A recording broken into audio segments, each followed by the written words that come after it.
Welcome back, man. We're doing almost the whole show here from the Conversation Corner. The Senate agreed to a temporary extension of FISA. FISA, what is that? Let me remind you. Foreign Intelligence Surveillance Act. That extension runs until April 30th. FISA, this is important, allows the government to collect communications of non-American citizens outside of the U.S. without obtaining a warrant. It can also collect data from Americans who are in contact with foreigners. There's a divide among House Republicans, and that derailed a vote last night that would have extended these powers for 5 years. The FBI's former chief of intelligence, Joshua Skule, joins me now. He serves as the CEO of BowWave, which provides cybersecurity services to the U.S. government. Walk my audience through this FISA thing and what its history and success rate has been. So I think it's an important distinction. First, FISA, the FBI has FISA inside the United States against national security targets. They have to go to court. They have to achieve a warrant because it's American citizens.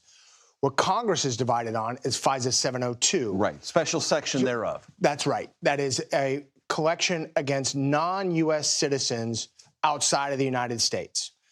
A couple of distinctions there. There's a huge vetting process that goes through the FBI to determine if somebody is a U.S. person outside the United States.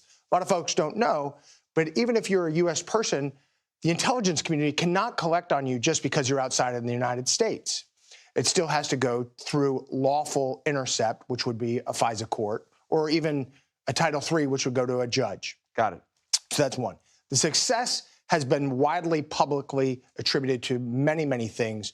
Prevention of terrorist attacks, most notably the Taylor Swift concert, the solving of the Colonial Pipeline, other huge things that has been used globally. And so the success is there. I think the challenges that get people riled up is the protection of civil liberties. And as you said, foreigners talking to Americans and the incidental collection that goes through that. Now, the intelligence community and the FBI have a very strict protocol and has gotten stricter since 2023 on how they can unminimize that collection. Certainly as Americans, we wouldn't want Osama bin Laden talking to somebody inside the United States and not know who that is, as an extreme example. Right. Talk to me about this signal situation in the FBI. So I think it's important that the communication was not intercepted off of signal. Right. It was retrieved from cell phone, being very technical. Law enforcement's job is to solve crimes and for the FBI to prevent bad things from happening. So they had authorization in the phone. The FBI employs really smart technical people that work with other really smart technical people, and they were able to retrieve this information, one half of the communication, as I understand it, from the iPhone where it was cataloged.